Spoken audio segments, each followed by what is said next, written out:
Lalu akhirnya mulai deh, perasaannya muncul nih, galau. Aku takut akan semua dosa-dosaku. Punya dosa nggak? Aku takut dosa yang terus membayangiku. Ada dosa yang terus membayangi nggak? Wah, mulai ada ngangguk nih. Lalu baru sebagai orang beriman, masa pertobatan. Ampuni aku dari segala dosa-dosaku. Udah minta ampun? Ampuni aku, menangisku bertobat padamu. Udah bertobat? Saya senang ada diem, kayaknya lagi merenung nih. Saya nggak tahu merenungnya takut atau minta ampun nih. Sudah banyak kesempatan dan undangan untuk kita. Jangan tunda untuk bertobat. Jangan tunda untuk berubah. Jangan tunda untuk mau menjadi berbuah. Amin. Akhirnya pantun kecil. Kalau bagus, jalan-jalan ke Cikarang. Jangan lupa membeli obat. Mari mulai dari sekarang. Kita berani untuk bertobat.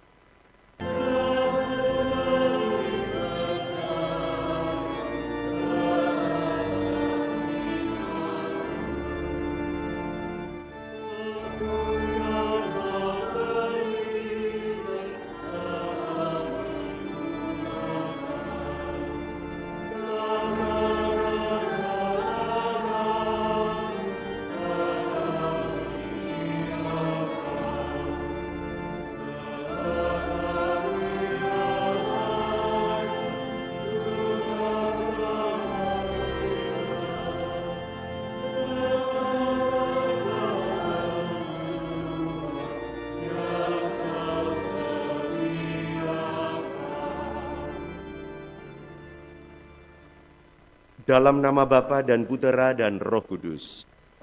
Rahmat Tuhan kita Yesus Kristus, cinta kasih Allah, dan persekutuan Roh Kudus bersamamu. Saudari-saudara yang terkasih, hari ini adalah Minggu Prapaskah yang ketiga. Seluruh bacaan pada hari Minggu Prapaskah ketiga menampilkan tokoh Musa. Dalam perjanjian lama, Musa dipakai oleh Allah untuk membuat kehadiran Allah dirasakan oleh orang Israel. Musa menjadi pengantara Allah dan bangsa Israel. Ia tampil sebagai pribadi yang berkenan di hadapan Allah dan dicintai pula oleh bangsanya. Apa yang dialami oleh Musa bersama dengan bangsanya dan Allahnya dapat mengarahkan kita kepada pengalaman hidup yang bersatu dengan Kristus dan bersatu dengan sesama kita. Untuk itu, kita perlu terus mendengarkan seruan Tuhan, terlebih seruan untuk tetap hidup berkenan di hadapan Allah.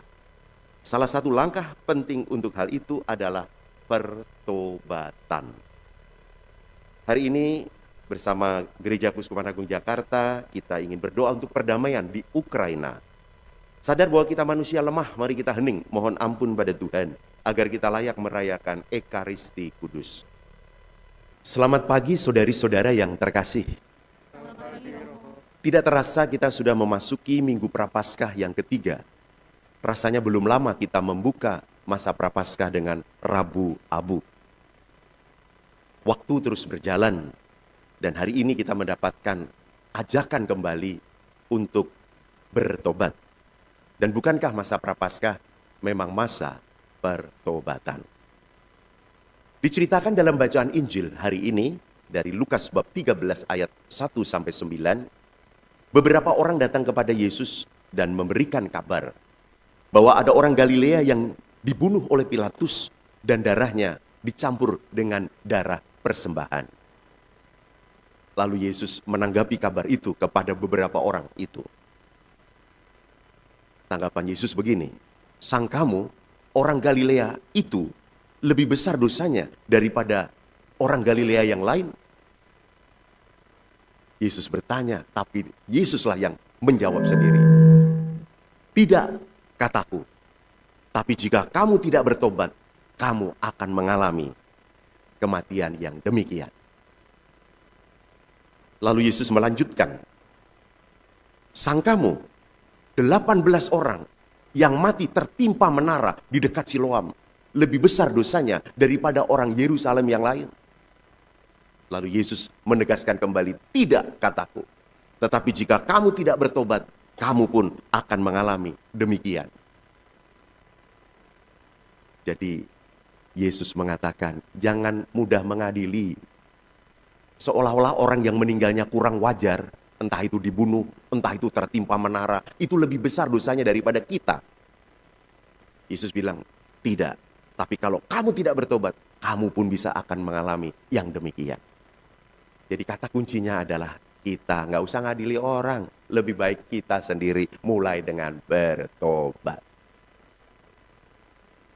Kemudian Yesus memberi perumpamaan.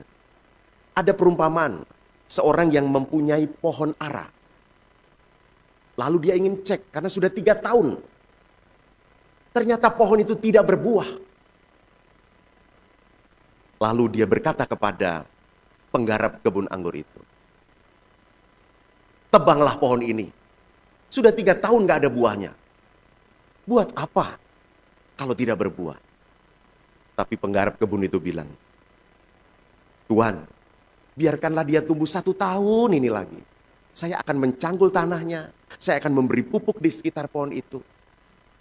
Itu pun tidak ada kepastian. Dia bilang, mungkin tahun depan dia akan berbuah.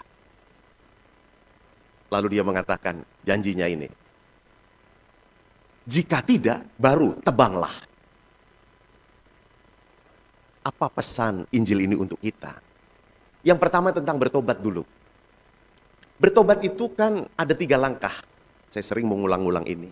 Langkah yang pertama adalah sadar bahwa berdosa. Udah pada sadar? Ini pakai masker kan ya? Jadi susah untuk menjawab. Sadar bahwa berdosa? Wih, luar biasa. 2, langkah kedua. Menyesali dosa-dosa. Sudah menyesal? Makin pelan jawabannya. Kayaknya yang ketiga makin pelan lagi.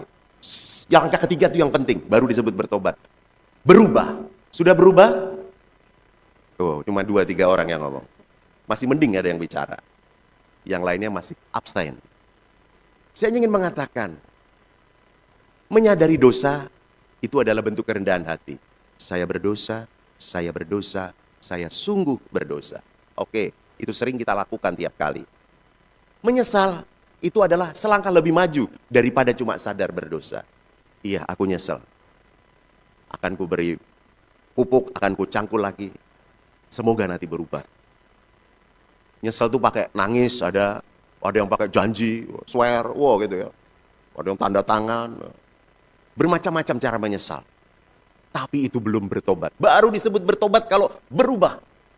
Berubah menjadi lebih baik. Kalau tadi malas jadi rajin. Dari gampang emosi jadi sabar. Gitu ya. Dari pelit jadi murah hati. Nah sekarang tema Prapaskah adalah semakin mengasihi, semakin peduli, semakin bersaksi. Atau mengasihi, peduli, dan bersaksi. Ya wujud pertobatannya adalah semakin mengasihi, semakin peduli, dan semakin berani menjadi saksi. Mengasihi itu berarti ya mau lebih lemah lembut, lebih mau memaafkan, lebih mau murah hati. Dan bicara tentang kasih, bukan soal nyanyian, bukan soal puisi, bukan soal definisi, tapi soal action. Kasih itu action. Peduli, mungkin di sekitar kita, entah saudara, tetangga, sahabat, kenalan, ada yang sedang sakit, ada yang sedang susah, ada yang sedang menderita, ada yang berteriak minta tolong, tapi kita cuek, nggak peduli, bahkan pura-pura budek. Nah, di masa Prapaskah ini, kita lebih peka lagi untuk mendengarkan teriakan mereka minta tolong, minta diperhatikan, minta supaya kita action, peduli.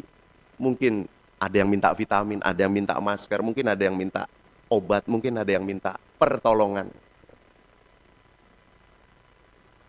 Minta minyak goreng kali, ya tuh. Anda punya lebih, ini nggak punya, macam-macam bentuk kepedulian. Bersaksi, kalau pintar ngomong, ya kasih penjelasan, kasih pengajaran, kasih pengertian. Itu bentuk kesaksian kita. Tapi harus mengajar, memberitahu yang baik dan benar. Bukan malah memprovokasi orang dengan pengajaran dan pengetahuan kita. Bagi yang nggak pintar ngomong, bisa juga menjadi saksi. Yakni apa? Menjadi teladan hidup baik, nggak pernah telat. Kalau dimintai tolong mau bekerja sama, dan sebagainya, dan sebagainya. Itu bentuk kesaksian. Sampai orang melihat perbuatan baik dan memuji Bapa di sorga. Apa pesan kedua tentang Beri kesempatan 1 tahun ini lagi. Aku akan mencangkul tanahnya, aku akan memberi pupuk. Mungkin tahun depan dia akan berbuah. Ini bicara tentang kesempatan, ini bicara tentang waktu. Oleh karena itu, kalau sudah diberi kesempatan, harus do the best. Jangan ditunda. Tahu nggak penyakit kita, Anda dan saya, sering menunda-nunda.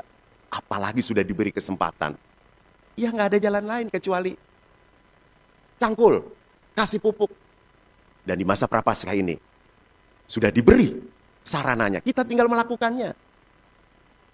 Ada pengumuman dari lingkungan, ayo ikut pendalaman iman atau renungan prapaskah. Ada pengumuman lagi di gereja, setiap Jumat malam pukul 7 ada jalan salib dilanjutkan Ekaristi. Ada lagi pengumuman, kotak APP sudah bisa diambil di ketua lingkungan.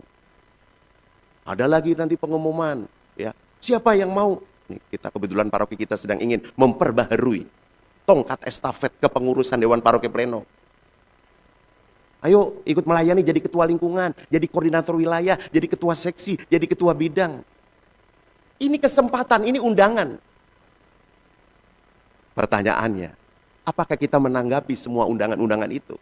Atau kita nggak peduli dan cuek? Kalau begitu, ya nggak akan ada perubahan. Kalau gitu, tidak akan berbuah.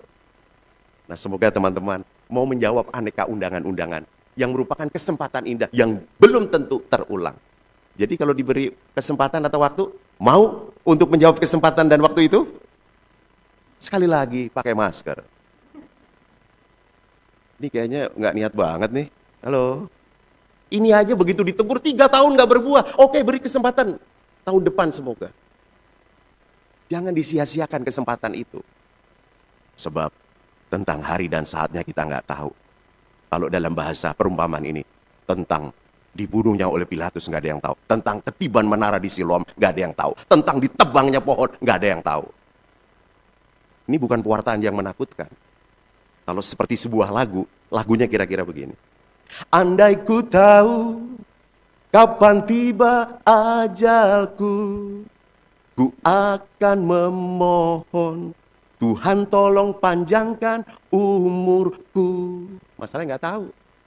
Lalu akhirnya mulai deh perasaan yang muncul nih, galau. Aku takut akan semua dosa-dosaku. Punya dosa nggak? Aku takut dosa yang terus membayangiku. Ada dosa yang terus membayangi nggak? Wah, mulai ada ngangguk nih.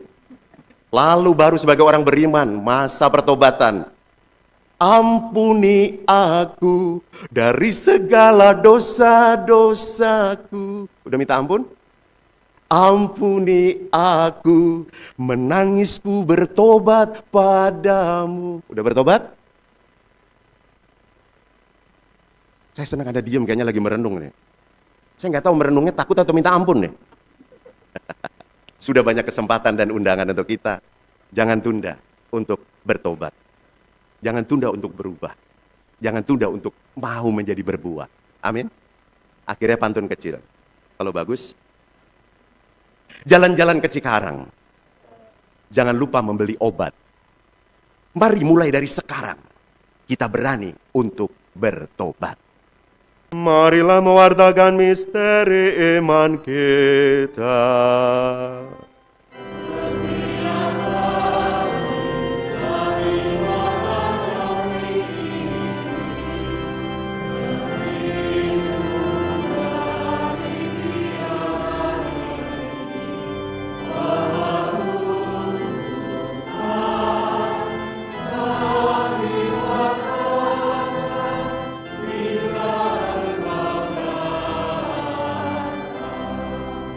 Menggarisbawahi pengumuman, jadi ada vaksin booster tanggal 25 dan 26 di paroki kita dari pukul 8 sampai 12. Bagi yang belum, ini undangan yang baik untuk kita agar imun tubuh lebih baik.